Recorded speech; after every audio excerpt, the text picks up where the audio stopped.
Welcome to the latest episode of Processing Distortion, a new podcast series here at boilingfrogspost.com. I'm Peter B. Collins.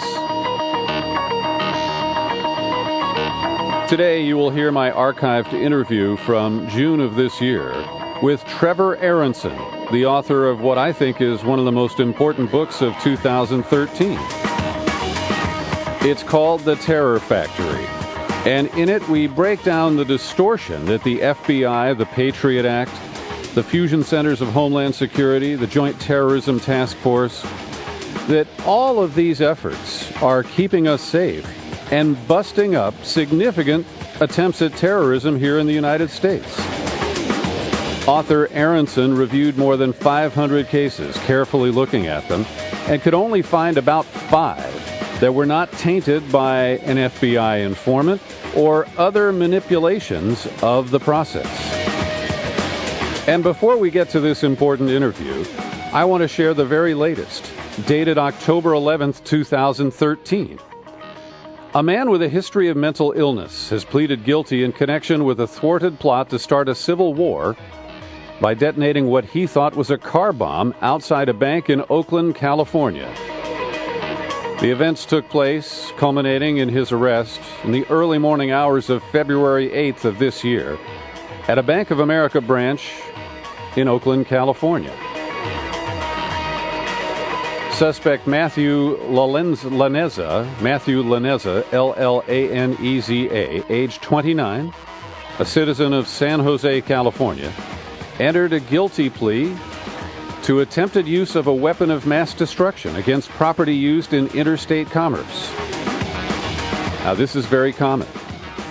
Individuals in these situations who are set up by the FBI often plead guilty, and we never see a real open airing of the charges and the alleged evidence against them. Now, on February 8th, Laneza pressed a cell phone trigger device that he thought would set off explosives inside a sport utility vehicle and bring down the 4-story bank building. But in fact, an undercover FBI agent posing as a go-between with the Taliban in Afghanistan had been meeting with Laneza since the November prior. He accompanied him to the bank. So the FBI was complicit in this alleged attempted crime, supplied the alleged explosives, which apparently weren't real, and went right with this suspect until he crossed the line into criminal activity. Court documents against Laneza describe him as delusional and suicidal, with a record of receiving mental health treatment. And he told police that he suffered from post-traumatic stress disorder and depression. So that sets the stage for this important conversation with Trevor Aaronson.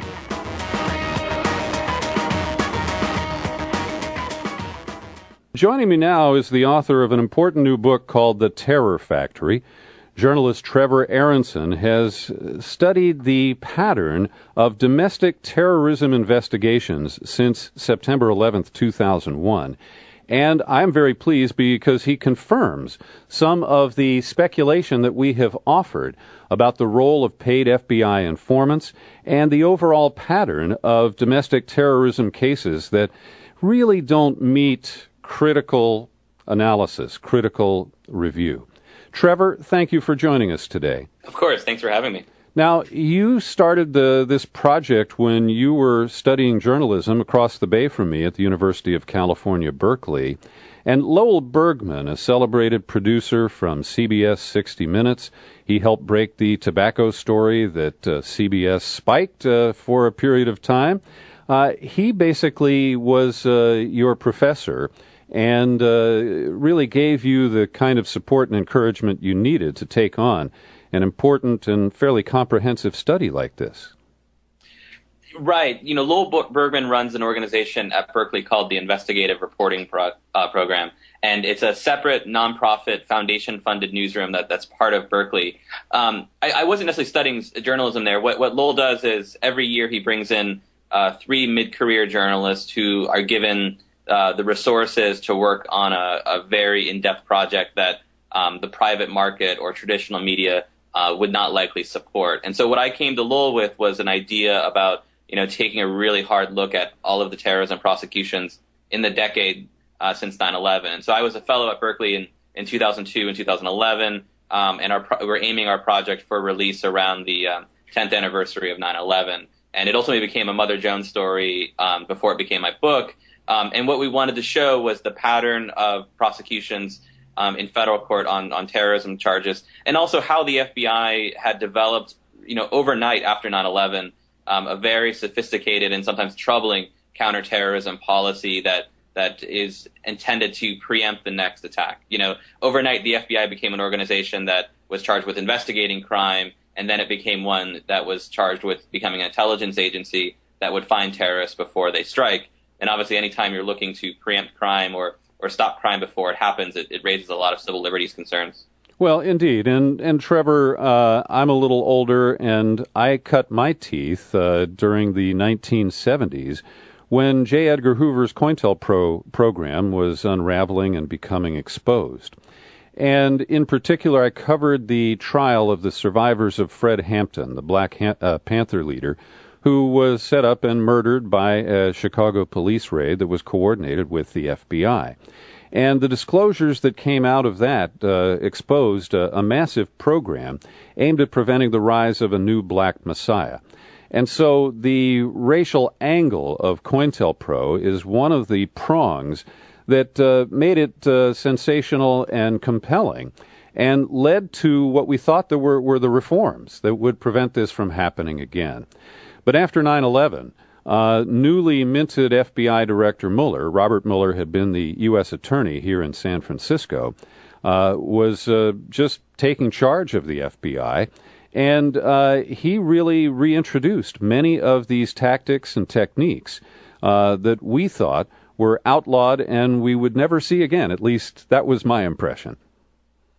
You're right. I think a lot of people, when they think of abuses by the FBI, think of the 60s and the era that you described, the era that was really well documented by the Church Committee in showing the incredible abuses that the FBI did during that period. But the truth is that this story that I tell is not necessarily a new one, so much as it's an evolution of that. It's an evolution of the older one. And to show you how much has changed, during COINTELPRO and the era that everyone thinks of as being the most abusive era for the FBI had 1,500 informants. Today under Mueller and after 9/11, the number of informants grew to what is now 15,000 informants. So we have 10 times the number of informants that we did during the COINTELPRO days. And what these informants are ultimately doing are investigating a number of crimes, but the FBI's top priority is counterterrorism. And the FBI views the greatest threat for terrorism from within Muslim communities. And so, not unlike what we saw in the 60s when the FBI went after so-called dissident groups and Martin Luther King's organizations, we're seeing a singular targeting of Muslim communities by these informants because of the belief within the FBI that terrorism has its greatest threat from within those communities, even though, as we can talk about later, the data really doesn't support that. But what's happening is that the FBI is sending in informants looking for people interested in committing an act of terrorism. And for the most part, they're not finding many. But what they are finding are people who are economically desperate or mentally ill, and people who say, I want to get involved in some sort of act of terrorism. People that on their own have no means of committing the crime. They don't have access to weapons. In most cases, they don't even have a car, and they never have access or contacts with any international terrorist. But an FBI informant, being an agent provocateur and posing as a terrorist operative, will provide everything that the person needs, the weapon, the transportation, the money, everything. And once the person pushes the button expecting the bomb to blow up, a bomb that the FBI provided, they're arrested and then paraded out to the public as, the FBI thwarting another attack and keeping you safe. But the truth is that the men caught in these terrorism stings never could have committed their crimes were it not for the FBI providing all of the means and opportunity that they needed. Well, your description is very concise there, and the only thing I would add to it is that often they are providing the idea for the criminal plot, that these, you call them sad sacks, I usually call them schlubs, would never have come up with on their own. You're right. In many of these cases, the men at best have a vague idea that they want to get involved in some sort of violent act or act of terrorism, but never have any specific ideas. And it's the informant who provides the specific idea for the plot. A good example, and it's an absurd one, is this case in Illinois that involved this man named Derek Sharif. And Derek was down on his luck. He didn't have a place to live. His car was broken down. And an informant took him in, gave him a place to live, and over time was stoking Derek's anger. And, Derek at one point angrily said, I want to kill a judge. And of course, the informant, or I'm sorry, Derek couldn't even name a local judge's name. And so the informant then says, well, why don't we, get involved in a more manageable plot? Why don't we attack a shopping mall? And of course, this was not Derek's idea. It was the informant's, and Derek handedly agrees and says, okay, let's attack a shopping mall. The problem for the FBI in that case was that they'd given Derek the idea to attack a shopping mall. But even if they introduced him to an arms dealer, which is what they wanted to do, to provide grenades that they'd use in their attack, Derek didn't have any money to buy those grenades. He was flat broke, and he didn't have much of anything of value. And so the FBI informant and the agent cook up this plot where they say to Derek, hey, you know what? You've got these old stereo speakers. And I think, my friend, the arms dealer, I think if we brought those stereo speakers to him, he would say, okay, I'll take the stereo speakers, and here's 4 grenades in exchange. I don't know many arms dealers, but I'm willing to bet that there aren't really any black market arms dealers who accept ratty old stereo speakers for black market grenades. But Derek didn't know that, and of course exchanges his old stereo speakers for grenades, and FBI agents roll in, arrest him, and charge him with conspiracy to use a weapon of mass destruction, and now he's serving 17 years in prison.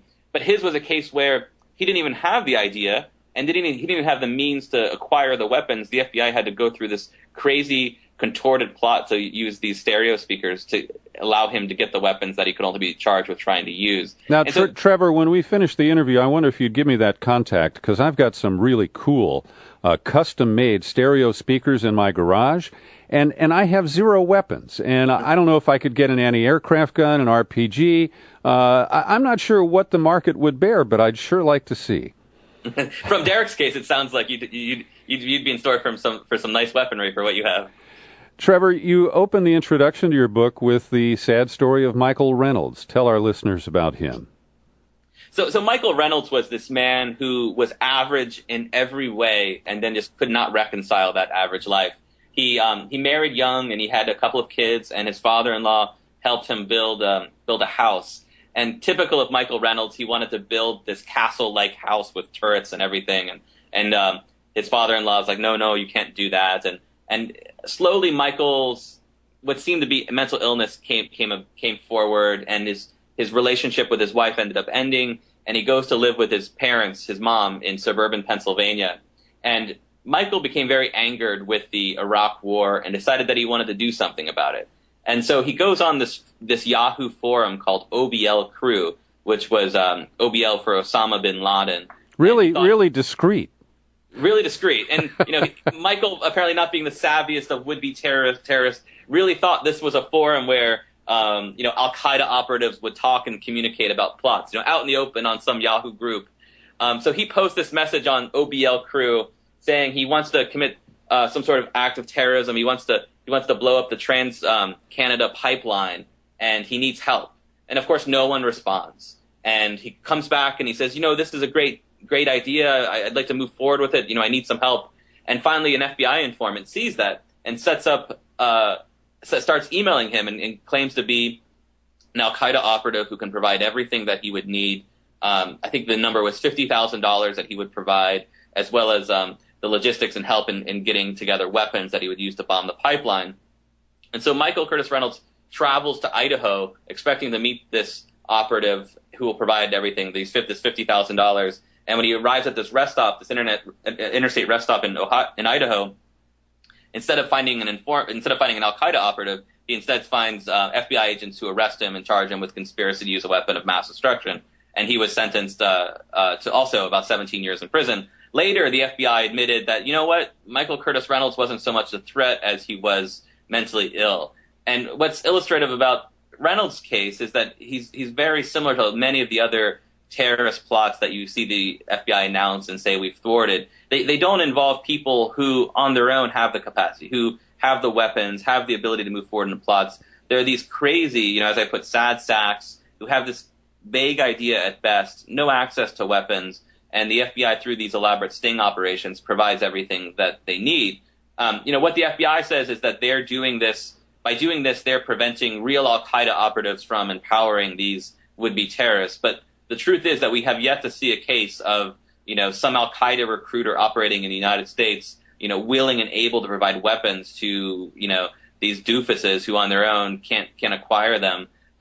In truth, it's only the FBI through these sting operations that is empowering people on the fringes of society who aspire to violence but have no means on their own. And Trevor, my own antenna went up first when I heard the Lodi Mosque case, a father and son who had traveled to Pakistan, and there was the insertion of a paid FBI informant with a criminal record. Then the Lackawanna 6. Then the Fort Dix case. Then the group in South Florida with the FBI informant who had them buy uniforms and pledge a loyalty oath to al-Qaeda. And as this pattern began to emerge, I started talking about this and raising questions. And then it was a couple of years back, the New York Times did publish a story where they acknowledged that in at least 24 cases, there are serious questions about the validity of the investigation and prosecution because of the role of a paid FBI informant/provocateur. As you were pulling together this comprehensive analysis and trying to look at the patterns of these investigations and prosecutions, you got a break when, in the contentious hearings related to whether or not Khalid Sheikh Mohammed could be tried in the United States, the Justice Department released a report identifying 400 suspects, or is it 400 cases or a total of 400 individuals who have been investigated and charged since 9/11? Yeah, individual defendants, about 400 individual defendants. Okay, so we have an army of 15,000 informants. We have 400 suspects, let's call them that, and is there any indication that any of these were real terrorists? One of the hurdles in a project like mine early on was, how do you do a comprehensive review of terrorism cases when you're opening yourself up to this situation where you might pull together hundreds of terrorism cases and the Department of Justice will say, okay, nice job with your analysis, but the problem is that, a bunch of these cases we don't consider terrorism cases. So my lucky break, you're right, came when Attorney General Eric Holder testified before Congress in the DOJ's effort to bring Khalid Sheikh Mohammed to trial in Manhattan, a plan that they ultimately dropped in favor of Guantanamo Bay. But in his hearing, he provided that list of more than 400 defendants as a way of saying, look at this. These are the defendants that since 9/11 we've successfully prosecuted for terrorism. And this is the formula by which we define what a international terrorism case is. So I took, with a research assistant, those 400 defendants and then used the formula that Holder provided to update that list to the 10th anniversary of 9/11. And that brought us up to about 508 defendants. And what's really striking about that is that of the 508 defendants, an informant was used in approximately half of those cases. The other half of the cases were charges that you wouldn't necessarily relate to terrorism. They were things like lying to the FBI or immigration violations, charges that the FBI and the Department of Justice say, okay, this guy committed a crime and we think he's tangentially related to terrorists, but his ultimate crime really had nothing to do with terrorism per se. The other half, the half that involved informants, of those 250-some cases, 150 were sting operations, where people like Derek Sharif that I described earlier, people who did not have access to weapons, did not have connections to terrorists, but were able to move forward in their plot because the FBI provided all of the means and the opportunity. So you had 150 of those cases. And then when you drill down further and you say, okay, of these 500 cases, how many involved someone who was about to launch an attack, had the means and opportunity to do some really bad stuff? And the truth is that there's only a handful of those. Najibullah Zazi, for example, was a man who came close to bombing the New York City subway system. You remember Faiz Shahzad, for example. He delivered a bomb to Times Square that fortunately didn't go off, and ironically, the FBI knew nothing about him until he delivered that bomb. And then you have the folks that get the funny names like Jose Padilla, the dirty bomber and the shoe bomber and the underwear bomber. But really, those five are the ones on the list who presented a significant threat. The rest, the 150 cases in sting operations, these were people that on their own had no capacity for terrorism, but were made capable of committing an act of terrorism through this FBI sting. And yet those 150 people are the ones that the DOJ and the FBI constantly put forward to the public and saying, look at us, we're keeping you safe. But the truth is, if you look closely at those cases, the men charged with terrorism, the men paraded out as being people caught before they were able to act, never could have acted were it not for the FBI giving them all of the means and the opportunity. And these are made for TV mini-dramas, really. That's what the FBI is serving up. These people are simply pawns in a propaganda machine. In a sense, you're right. And what this gets at, in many ways, is, the FBI is traditionally a law enforcement organization. And as any law enforcement organization does, it measures its success and its job in the number of arrests made, the number of prosecutions made, just as a local police department does. But what's happened after 9/11 is that the FBI transformed into also being an intelligence agency. And how do you really trumpet to the public your successes as an intelligence agency when the whole nature of being an intelligence agency is that you don't talk about what you do? And so what this has created has been pressure on the FBI to show that it's doing its job to keep us safe. And if it was really keeping us safe, it's thwarting these attacks that we could never know about, then it would never be able to tell us anything about these attacks. But these FBI terrorism stings provide a very convenient mechanism for the FBI to say, look at us, this is us keeping you safe. And what drives this is really political in nature.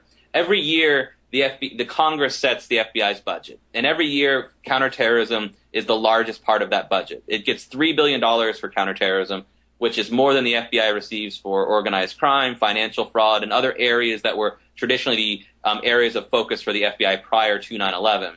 And so that puts pressure on the top levels of the FBI to find terrorists and show to Congress that it's keeping us safe.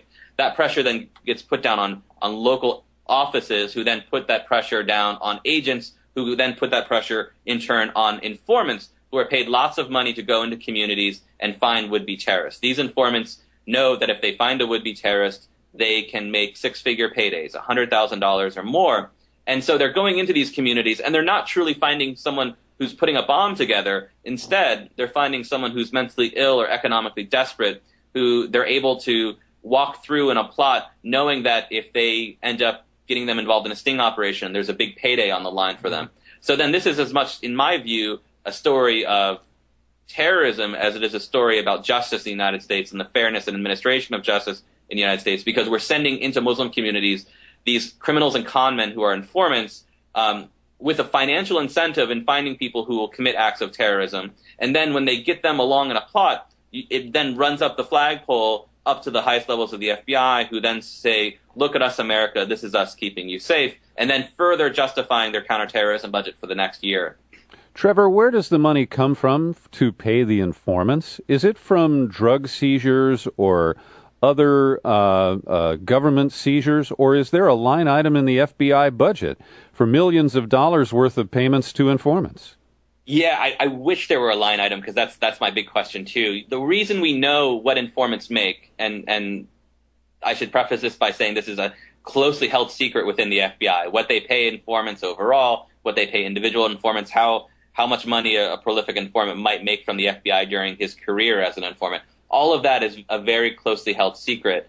But the reason we get glimpses at this is that when some of these terrorism cases go to trial, very good defense attorneys will try to undermine the credibility of the informant by asking how much he was paid for these cases. And what we know, for example, is that in the case outside New York, a case known as the Newburgh 4, the informant was paid $96,000 for his role in the case. In the Lodi case, for example, the informant was paid $300,000 for his role in the case. And these are people, informants, who, for the most part, don't have great career prospects on their own. These are not people who could go and get a good job, a good paying job, were it not for their gig with the FBI. Well, most of them are compromised either as suspects or convicts in drug cases or other crimes, and they can't get a job, and they're either on probation or somehow in contact with the FBI when they're approached and say, hey, you want to make some money?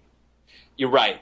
I think it's important to realize that likely informants are not me or you or many of your listeners. A federal judge described an informant to me as being a sociopath, and that the only good informants are sociopaths. And what he meant by that is that informants are people who, by their nature, need to develop close relationships with people, become their best friend over months, even years, and then be willing to betray that relationship for personal gain when the hammer comes down and they're charged with a crime. And that's not something the average person can do and can live with. But what ends up happening is that the FBI finds these people through they're committing crimes on their own. Oftentimes the informants are drug dealers and con men. The man who was the informant in the Newburgh 4 case, for example, had fled Pakistan because he was accused of murder there, and then came to the United States and did a number of cons that ultimately he was charged for, and the FBI used that as leverage to get him to become an informant. He then transitioned into a paid informant, and we're paying him six figures every year to go into Muslim communities and become an agent provocateur and lure in people who on their own can't commit crimes, but armed with this informant at their side are able to obtain sophisticated weapons that even the biggest organized criminal organization couldn't obtain in the United States. Well, and these informants need to either get an agent or unionize, because the wide range of payments is something they ought to get under control. We've just learned that the FBI inserted a paid informant into WikiLeaks. He's a cherubic young guy, I think from Austria, named Sigurdur Thordarson. And he infiltrated WikiLeaks. There's a picture of him with Julian Assange, and he only got $5,000 for 3 months of undercover work. I mean, these guys really need to get it together. And, he needs to do some better negotiation, it sounds like. Yeah, that's minimum wage stuff. Yeah, it really does run the gamut based on what these informants are paid.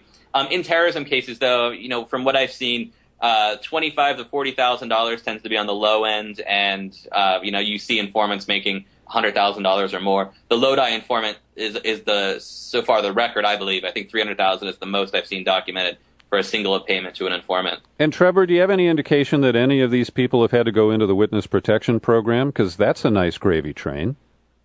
Not yet. What we do see, though, is that when the FBI uses many of these informants over and over in case after case, and they do that by plopping them down in new cities. So, for example, the informant that I described in the Newburgh 4 case originally operated in Albany, New York, and then his cover was blown, of course, once they announced the first case.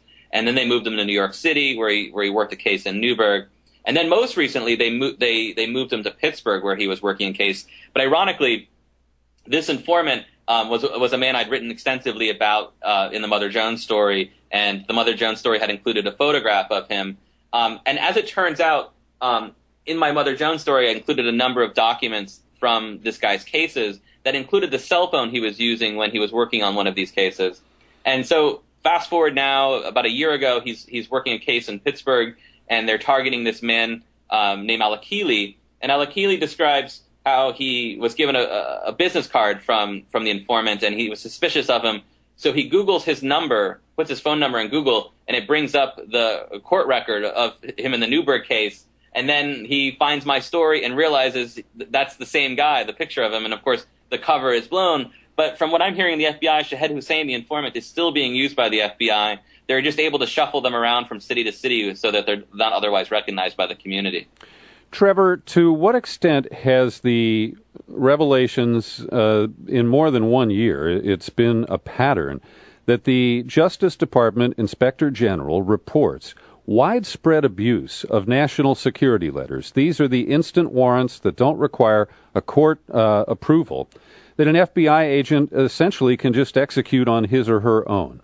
And the IG has said that in thousands of cases, they improperly used that authority. Have you seen any overlap between the abuse of NSLs and these trumped-up cases of domestic terrorism? What the NSL letters get at is a pattern within the FBI that since 9/11, you've really seen an erosion of the need for what's called a predicate in launching an investigation. Traditionally, the FBI needed what's called a predicate, which is a belief or evidence to suggest that the person they're investigating was involved in some sort of crime prior to their ability to get warrants, to dig up information, to investigate them at all.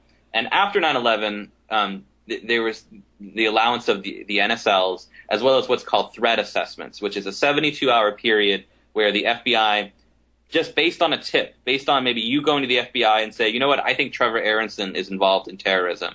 The FBI can use that to launch a threat assessment against me for 72 hours and pull up as much information as they can, go through my trash, go through my email, go through my phone records, looking for anything that could further justify an investigation, could further establish the predicate.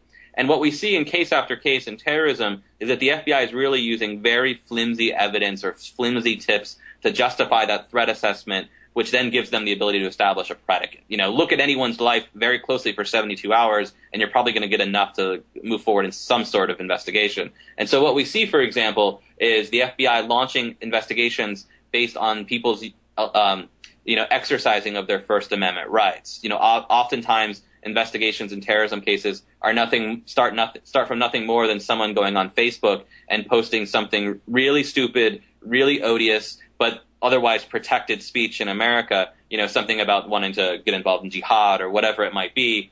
And that's enough for then the FBI to launch an investigation. And in turn, that's been enough for them to use NSLs to go to Google and other companies looking for information on the people involved. And I think that's the really troubling case here, is that in so many ways we've allowed the fear of terrorism and national security to slowly erode these safeguards that we had in place to prevent abuses of power by the FBI in their investigation of crimes. Now, recently here on my program, I've been doing some coverage with reporter Bo Hodai of the use of the Department of Homeland Security, which has created so-called fusion centers that coordinate efforts between the FBI's Joint Terrorism Task Force and local law enforcement. Did your investigations of these domestic terrorism cases show any involvement with DHS and these fusion centers? Yeah, so it's important to understand the kind of the landscape of counterterrorism today. So one of the things that existed prior to 9/11 but really exploded after 9/11 was the so-called Joint Terrorism Task Force. And what that is in every major city, there is a JTTF that brings together the FBI, DHS, Secret Service, ICE, and a host of federal and local law enforcement entities. And the idea is that they are to share information and provide resources to each other. So in fact that even under the JTTF, local sheriff's office deputies and local police officers are sometimes deputized as federal agents, where they don't even provide information to their police chief about what they're doing at the JTTF. What we see in these cases is cooperation in investigations of sting operations, but also close cooperation among agencies. It's common, for example, for the FBI to use ICE immigration as leverage to recruit an informant. So what ends up happening is the FBI will go into Muslim communities, identify people that they're interested in, and if they find he's on shaky immigration ground, or let's say, for example, his immigration status is fine, but he's trying to get his family over from overseas, they will use that as leverage with the cooperation of ICE to say, you know what, unless you work with us, you're going to face deportation. And if they don't work with them, lo and behold, they're ultimately brought with deportation proceedings against them. More troubling, or as troubling, is the involvement of these fusion centers, which are usually established by local law enforcement to provide kind of intelligence gathering mechanism by local law enforcement agencies. Local law enforcement agencies file what are known as suspicious activities reports, or SARs, and these local law enforcement officials are trained to believe that, okay, well, we're on the lookout street by street for terrorist organizations and terrorists, and when we see anything suspicious, we will report that to the fusion centers that will provide analysis and then float that information up to the FBI. In Florida here, for example, we were able to obtain some of the suspicious activities reports that were filed by local police officers, and they are things that are just patently ridiculous. A Muslim man walking in a parking lot prompts local police to issue a SARS report.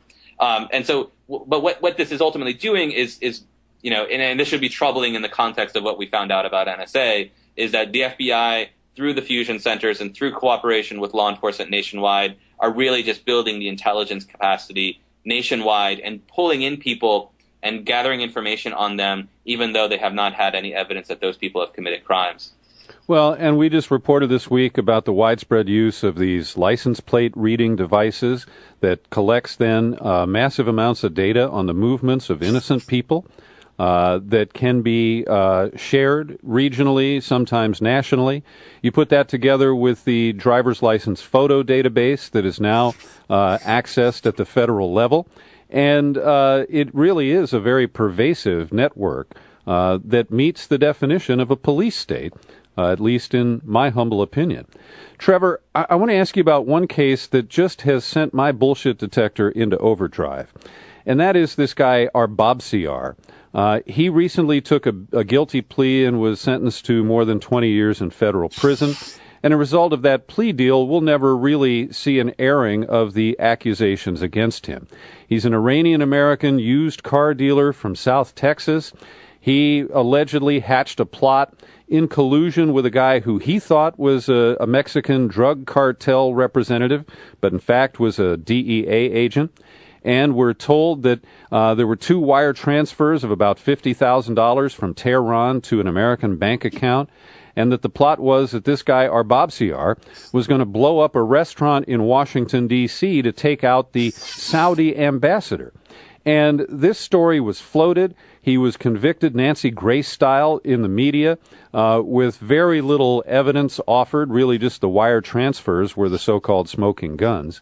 Then, because he took the guilty plea, there is no airing out of the charges, no evaluation of how much of this actually is true. But I've talked to a number of experts on international espionage and counterterrorism, and not one of them believes that this is a valid case. Yeah, I mean, in my conversations with people about this case, that's been their assessment as well. I mean, the idea that the Iranian government, with whose capacity for espionage and work overseas, certainly is not insignificant, would partner with a drug cartel in Mexico, really strains credulity, I think. And I think that's what set a lot of people's bullshit detector off, which is how credible is it that this guy working at a used car lot in Texas is somehow an Iranian agent, and his partnership with a drug cartel will allow him to assassinate the Saudi ambassador. What's telling about this case is that it's like so many of the counterterrorism cases that we see, in that oftentimes we don't get a full glimpse of the evidence involved because of the guilty pleas that are ultimately brought in these cases. And the reason that this man probably pleaded guilty is the same reason that so many people charged with terrorism often plead guilty, which is that faced with terrorism, you face draconian mandatory minimum sentences that were really designed for, the Osama bin Ladens of the world. And so when you're charged with conspiracy to use a weapon of mass destruction or conspiracy to commit some sort of act of terrorism, you're facing sentences of 25, 40 years, even life, or you face the possibility of pleading guilty and taking 15, 12 years, depending on the circumstances of the case. And what most people charged with cases like this see is that the likelihood of getting off, the likelihood of being Muslim in the United States charged with terrorism and getting off is slim to none. The only cases where someone has actually gotten off where 2 defendants of the 7 in the Liberty City 7 case were found not guilty.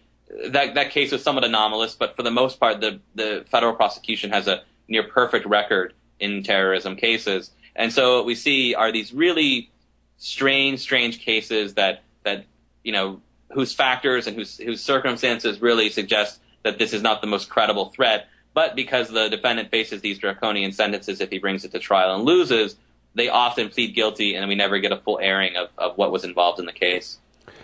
And Trevor, similarly, I released an interview this week with the father of John Philip Walker Lind, who is America's detainee 001. He was the first guy picked up and accused of being an American Taliban, and all those charges were dropped.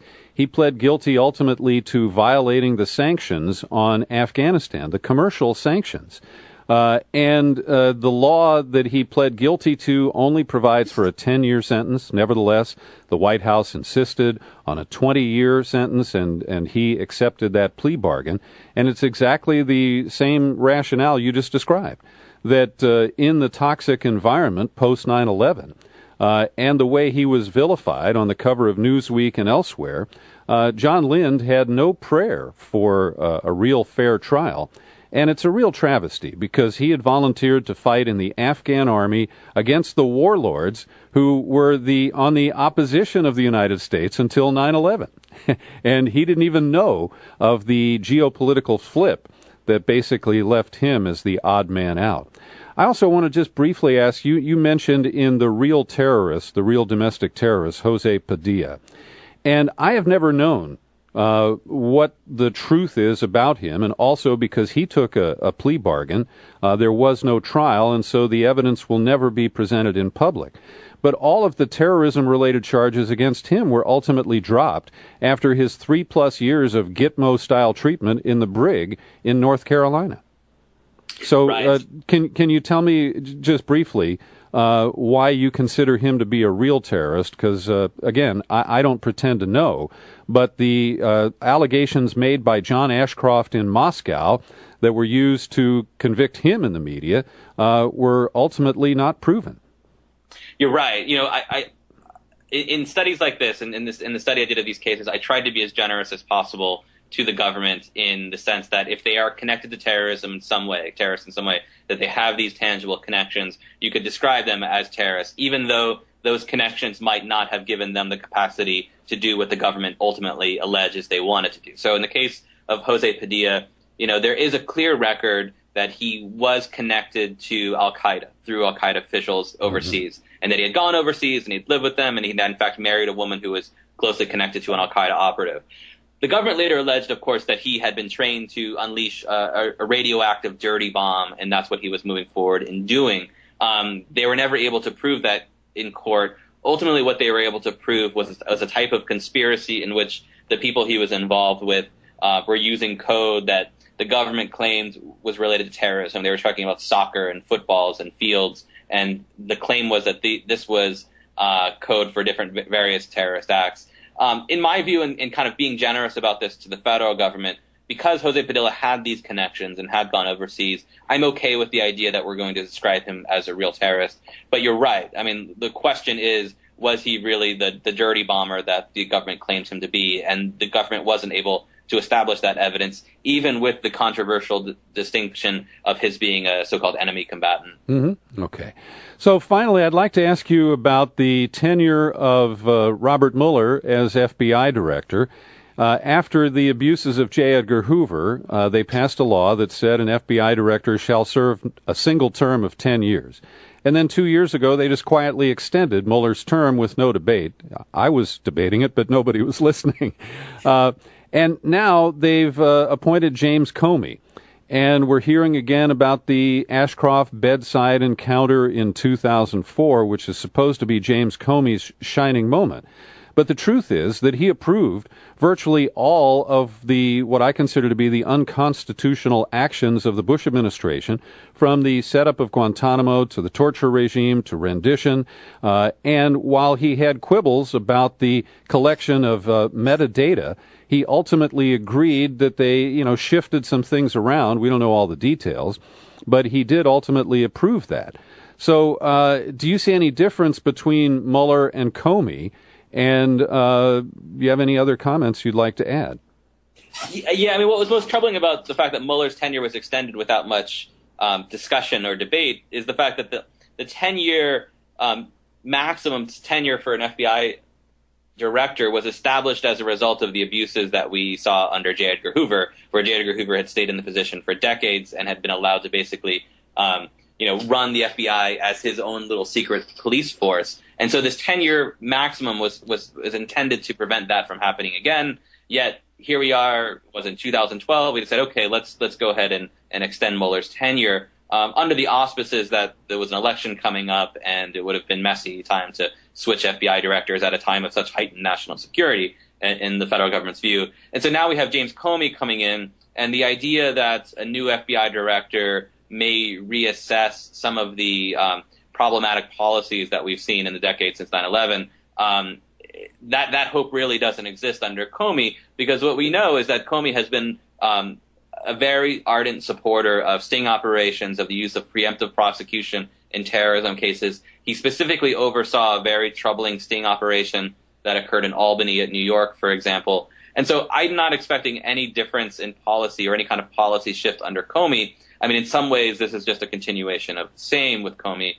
At the same time, I think we may even see more aggressive use of these tactics in other areas, such as the use of informants and agent provocateurs in cyber terrorism, for example, or hacking, or, a continuing crackdown on leaks from within the government, particularly since Edward Snowden released the documents on the NSA. And so I don't think we're going to see any sort of kinder, gentler FBI. But under Comey, what I think we're going to see is an FBI that is as singularly focused on terrorism as Mueller was, maybe even with a secondary focus in cyber terrorism, but with a continued effort to continue the policy that Mueller had, which is, at whatever cost, never again, never have another terrorist attack. And what that will mean is the continued use of aggressive informants and agent provocateurs operating in cases that are meant to preempt crime rather than necessarily prevent it.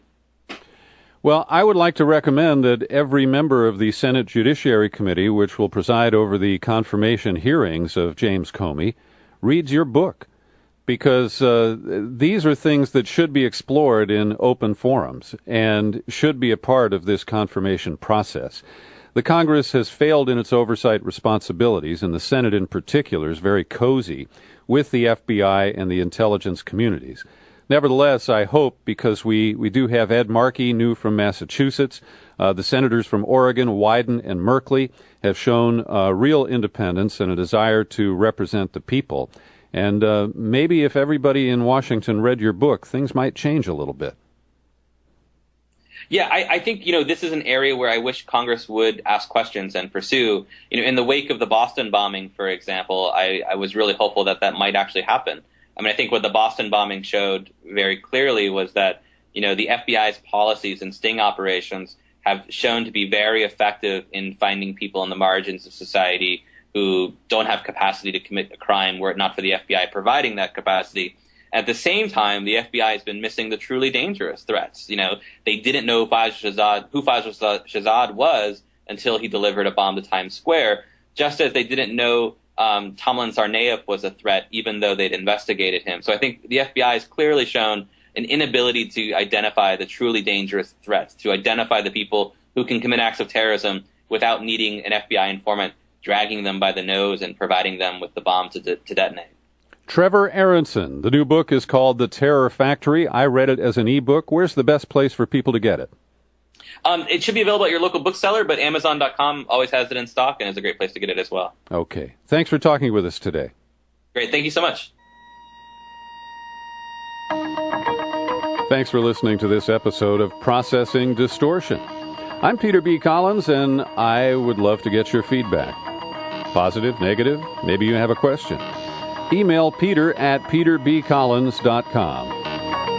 And that's the website where you can find my podcasts, www.peterbcollins.com. Be sure to check in daily here at boilingfrogspost.com, where you find the news that often isn't available from the mainstream media.